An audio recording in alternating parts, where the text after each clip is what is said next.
मेरा नाम बिंदुलता पुरोहित है। मैं पंचेड़ की रहने वाली हूँ और हमारा जो पंचेड़ आश्रम है, वहाँ तो हम बचपन से आते-जाते हैं। हमारे माता-पिता हमको लेकर आते थे, तब से ही भक्ति के संस्कार हम में पड़े थे और जीवन को उन्नत बनाने का हमने निश्चय किया था कि हमें भी बापूजी से दीक्षा लेनी है। फिर हम जब छोटे थे 9वीं 10वीं क्लास में हम जब थे, तब यहाँ पर आश्रम में एक शिविर था, उसमें हम आए, हमको 4-5 दिन यहाँ पर शिविर में रखा और हमको बहुत आनंद आया। उस शिविर में एक दिन आगे से बापूजी का ये आदेश आया था कि सभी बच्चों को कहना कि रात्रि में सोते वक़्त आशा रामायण का पाठ करके सोएँ। तो मेरे कक्ष में जितनी भी बालिकाएँ थीं, उन्होंने कहा कि करने की आवश्यकता नहीं, सो जाते हैं। पर मैंने कहा कि नहीं, बापूजी की आज्ञा है तो हमें करना चाहिए। तो रात्रि को सोते वक़्त मैंने आशा रामायण का पाठ किया और मैं सो गई। तो मुझे एक स्वप्न आया कि मैं यहाँ आश्रम में हूँ और बापूजी मेरे घर पधारे और उनके साथ नारायण साईं भी पधारे थे। वो घर पर विराजमान थे, मुझे कुछ बता रहे थे, मुझे प्रसाद आदि भी दिया। जब मैं सुबह उठी तो मुझे बड़ा ही आनंद आया कि इतने भाव मेरे गुरुदेव ने समझे हैं और वो मेरे स्वप्न के माध्यम से मुझे आशीर्वाद देने पधारे थे। उसके बाद फिर मेरे हृदय में भक्ति भाव बढ़ता गया। हृदय में काफ़ी विचलित भी होती थी कि गुरुदेव मुझे दीक्षा कब देंगे, कब देंगे? मैं प्रतिदिन हरिओम का जाप भी करती थी। शाम को जब संध्या पूजन में करती थी तो उस समय अपने भगवान के सामने ये प्रार्थना में रखती थी कि मुझे अतिशीघ्र गुरुदेव से दीक्षा प्राप्त हो। फिर एक समय ऐसा आया जब मुझे आश्रम से खबर आई कि बापूजी उज्जैन पधारे हैं और उज्जैन बापूजी का शिविर है और वो सभी को दीक्षा देंगे। अब मेरे मन में बहुत आनंद छा गया कि बापूजी दीक्षा देने पधारे, किंतु मेरे पिताजी व्यस्त थे, तो मैंने उनसे अनुरोध किया कि मुझे वहाँ पर लेकर चलिए, तो उन्होंने कहा मैं अभी कार्य में व्यस्त हूँ। फिर मैंने गुरुदेव से प्रार्थना की कि बापूजी मुझे गुरु दीक्षा दीजिए, कृपा कीजिए, मुझ पर बहुत दिन हो गए मुझे प्रतीक्षा करते हुए, आप मुझे दीक्षा दीजिए। तो अचानक मेरा एक भाई है जिसे मैंने राखी बाँध रखी है, वो भैया आया और बोला कि बिंदु चल, हमको भी चलना है गुरु दीक्षा लेने आश्रम में, तो चलो। हमने जैसे-तैसे पिताजी को मनाया और हम उज्जैन के लिए निकल गए। हम वहाँ पर गए, रात्रि विश्राम किया हमने, प्रातःकाल उठकर हमने पूरे मन से उस पांडाल में हम जाकर बैठ गए। फिर वहाँ पर गुरुदेव पधारे, उन्होंने दीक्षा दी। दीक्षा देने के उपरांत मुझे लगा कि अब तो हमारा जीवन सार्थक हो गया। फिर दीक्षा देने के बाद जब मैं घर आई दीक्षा लेकर, तो मैंने 10 दिन तक अनुभव किया कि रोज़ रात्रि स्वप्न में रोज़ नए-नए महापुरुष सपने में आते। कभी लीला शाह जी बापू पधारते, तो कभी गुरुदेव पधारते, कभी और महापुरुष आकर प्रतिदिन मुझे आशीर्वाद देते। ऐसा 10-11 दिनों तक चलता रहा। उसके बाद फिर मैं जप करती रही और मेरी साधना बढ़ती रही। दुर्गुण सारे समाप्त होकर सद्गुण आते गए। फिर सोचा था कि विवाह करना है, थोड़ा मन था हमारा, किंतु जैसे माता-पिता बच्चे को अग्नि में जाने से रोक देते हैं कि बेटा ये यहाँ जाओगे तो जल जाओगे, ऐसे ही गुरुदेव हाथ पकड़कर निकाल लेते हैं। फिर मैंने खूब प्रार्थना की कि एक अच्छे घर और वर की प्राप्ति हो, तो सद्गुरुदेव भगवान ने स्वप्न में आकर कहा, कई बार पधारे, मुझे स्वप्न में लाड़ प्यार किया, समझाया कि बेटी चाहती है क्या विवाह करना? अगर तू चाहती विवाह करना तो मैं सज्ज हूँ, और अगर नहीं चाहती है तो भी मैं सज्ज हूँ, तू अपनी इच्छा बता। तो एक पांडाल में सद्गुरुदेव भगवान प्रवचन कर रहे थे, स्वप्न में ऐसा देखा मैंने, और वो पधारे मेरे पास और मुझे उठाया और मेरे सिर पर हाथ रखा कि बोल बेटी, विवाह करना चाहती है क्या? मैं चरणों में गिर गई, रोने लगी। मैंने कहा कि नहीं गुरुदेव, आपकी अगर इच्छा हो तो चाहती हूँ, अगर आपकी इच्छा नहीं तो नहीं चाहती। उन्होंने कहा ठीक है। आदेश दिया मुझे कि जाओ भगवान भोलेनाथ की आराधना करो। भगवान श्री कृष्ण मेरे इष्ट देव हैं और मैं दिन रात उन्हीं की उपासना करती हूँ। धीरे-धीरे मेरा मन परिवर्तित होता गया, संसार में सुख नहीं दिखा मुझे और मैं अपने भक्ति मार्ग पर आगे बढ़ती गई। फिर मैंने निश्चय किया, दृढ़ निश्चय, एक दिन भगवान श्री कृष्ण के श्री चरणों में उस दिन भगवान का जन्मोत्सव था, जन्माष्टमी का, और सोमवार भी था। मैं प्रतिदिन मंदिर जाती थी सोमवार की पूजन करने। अब मैंने उस दिन भगवान के श्री चरणों में चावल रखकर और किसी से पूछे बिना ये निश्चय कर लिया कि मैं दशों दिशाओं को साक्षी मानकर और अपने सद्गुरुदेव भगवान को साक्षी मानकर ये निश्चय करती हूँ कि आज से भगवान श्री कृष्ण के अतिरिक्त कोई मेरा स्वामी नहीं होगा। अब मैंने निश्चय कर लिया, मेरी दृढ़ता बढ़ती गई। उस दिन से मैंने सारे विचार करने बंद कर दिए, किंतु माया का प्रभाव फिर भी रहा। मन में विचार तो आते किंतु चले जाते। मैं धीरे-धीरे सुमार्ग पर अग्रसर होती गई, पढ़ाई लिखाई मेरी आगे बढ़ती गई। जॉब मेरी लग गई, स्कूल में पढ़ाने जाती थी तो गुरुदेव की कृपा सीढ़ी दर सीढ़ी मैं ऊपर चढ़ती गई और कई सारे अनुभव मुझे प्रतिदिन हुए। फिर समाज के लोगों ने बहुत परेशान किया मुझे, आए दिन घर पर आकर मुझे बताते कि कब रिश्ता करोगी, रिश्ते लेकर आते, परेशान करते, बहुत भला-बुरा मेरे माता-पिता को सुनाते। फिर एक दिन मैं विहल मन से भगवान भोलेनाथ के मंदिर गई सोमवार को और मैंने भगवान से प्रार्थना की कि प्रभु स्वप्न में भी आपने मुझे दिखाया था कि मार्ग में मैं जब चल रही हूँ तो मुझे मार्ग में बिल्कुल भगवान के मोर पंख जगह जगह दिखाई दे रहे थे। तो ये मार्ग मेरा कृष्ण की ओर ही जाता है, मेरी गुरु कृपा भी है मेरे ऊपर, मेरे प्रभु की कृपा भी है, तो मेरा मार्गदर्शन करो। मैं बहुत दुखी मन से उनकी पूजा कर रही थी और मैंने संकेत मांगा उनसे कि अगर मैं सत्य के मार्ग पर हूँ और मेरा प्रेम अगर ईश्वर में सच्चा है तो जो लोग कह रहे हैं वो एक तरफ और मेरा प्रेम और मेरी भावना और मेरी श्रद्धा एक तरफ। आप मुझे संकेत दीजिए कि मेरा मार्ग सही है, कहीं मैंने वास्तव में अपने माता पिता का हृदय तो नहीं दुखाया। बस ये कहकर मैं शांत हो गई, आंखों में आंसू थे, मैं बैठ गई ध्यान लगाकर उस शिवलिंग के पास और अचानक जब मेरी आंख खुली तो न जाने वहाँ से एक छोटा सा पीले कलर का सर्प आया और मेरे ऊपर चढ़ गया। मैं हड़बड़ाकर वहाँ उठी और जब मैं उठी तो वो मेरे पैर के नीचे आ गया, मैंने पैर उसके ऊपर रख दिया। मेरी सखी भी एक साथ में थी, उसने कहा कि दीदी ये मुझे लगा चूहा है, उसने कहा दीदी चूहा नहीं है, ये तो एक सर्प है, आप उठो यहाँ से।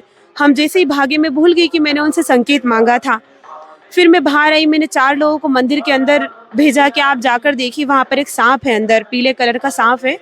उन्होंने देखा, चारों ओर छान मारा, छोटा सा ही गर्भगृह था, उन्हें कहीं नहीं मिला। मैं पुनः पूजा करने मंदिर के अंदर गई, मैंने जैसे ही थाली उठाई तो वो थाली के नीचे थे। फिर मैंने पूजा की भगवान की पूरे मन से, सखी को कहा कि तू देखना किधर जाते हो, वही देख रही थी और अचानक वो सर्प न जाने कहाँ पर गायब हो गए।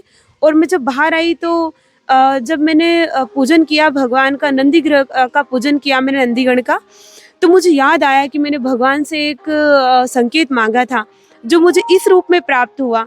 बिल्कुल मुदित मन से मैं बाहर आई, मैंने अपनी सखी को अपना अनुभव सुनाया और अनुभव सुनाने पर मेरी आंखों में आंसू थे और मैं घर आई तो अपने माता पिता को मैंने बताया कि पिताजी मेरा मार्ग भी सही है और मुझ पर भगवान की कृपा भी है, इसलिए चिंता करने की कोई बात नहीं है, सारी व्यवस्था उन्होंने कर रखी है और आगे भी सारी व्यवस्थाएं होगी। उसके बाद दिन प्रतिदिन मेरे अनुभव बढ़ते गए ऐसे स्वप्न के माध्यम से और कई बार संकेतों के माध्यम से। कभी जो बोल देती वो सही सिद्ध हो जाता। मैं बच्चों को पढ़ाते वक्त जब कोई व्याख्या करती और अपनी किताब में देखती तो जैसा मैंने बोला वैसा ही लिखा हुआ मुझे दिखाई देता।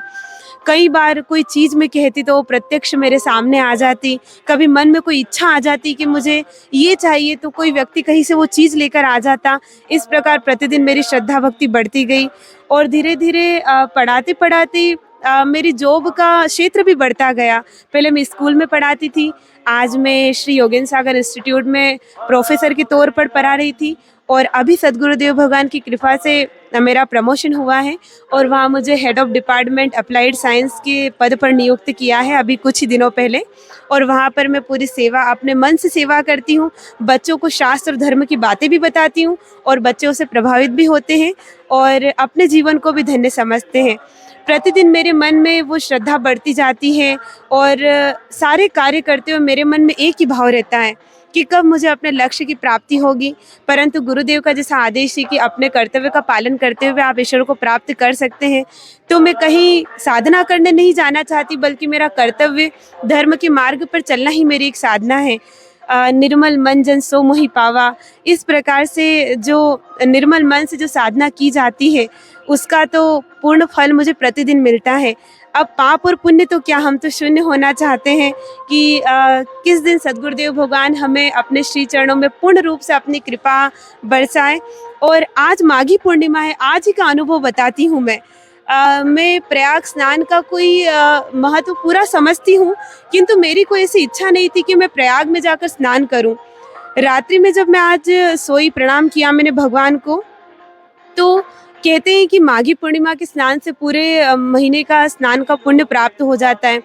आज सुबह ऐसा स्वप्न आया मुझे सुबह 4 से 6 बजे के बीच में कि मैं प्रयाग की धरती पर पहुंच गई और मेरे साथ मेरे पिताजी, मेरी सखी, उसके परिवार वाले, हम सब थे और हम किसी एक बग्गी में बैठकर रास्तों में जा रहे हैं और बिल्कुल हाथ जोड़कर मैं अहोभाव से भगवान श्री कृष्ण गीता के उस श्लोक को याद कर रही हूँ कि भगवान ने गीता में कहा था कि तीर्थों में मैं प्रयाग हूँ, तो मैं वो सोचते हुए बिल्कुल आँखों में मेरी आँसू है और मैं उन गलियों में घूम रही हूँ।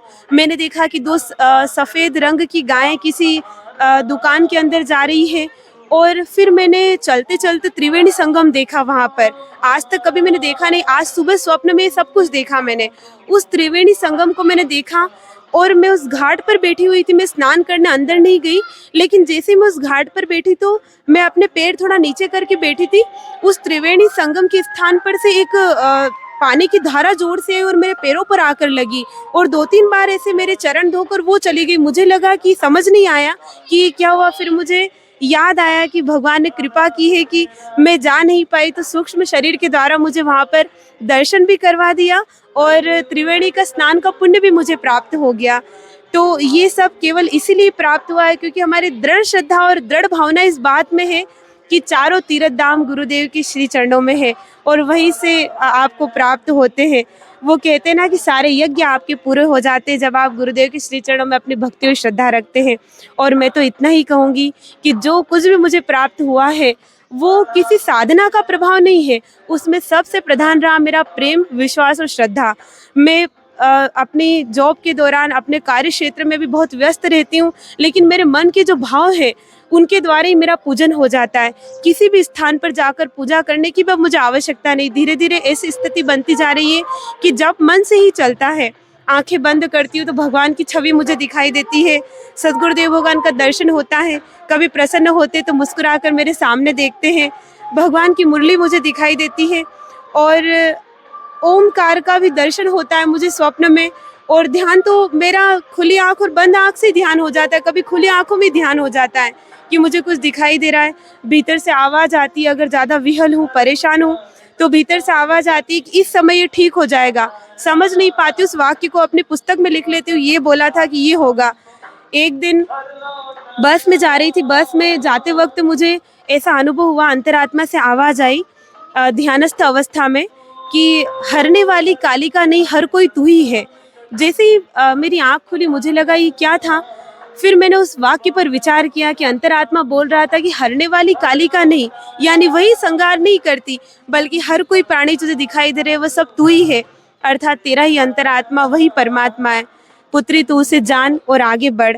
यही सद्भाव मेरे गुरुदेव का सदा रहा है और ऐसे अनेकानेक अनुभव हैं, मैं क्या कहूँ, प्रतिदिन के अनुभव हैं जो मुझे याद आए मैंने सुना दिए।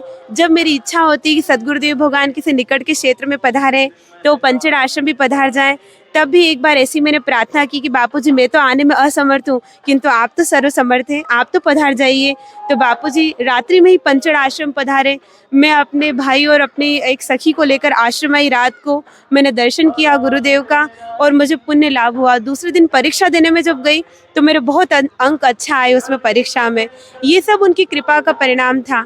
मैं यूनिवर्सिटी में इतनी कम मेहनत से बिना ट्यूशन लगाए ही यूनिवर्सिटी में टॉपर बनी, टॉप 5 पर मेरा नाम आया था विक्रम यूनिवर्सिटी उज्जैन में एमएससी की परीक्षा के दौरान। ये भी मेरे गुरुदेव की कृपा थी।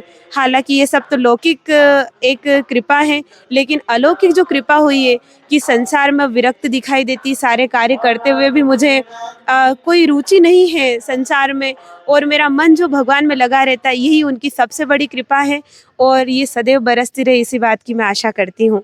धन्यवाद।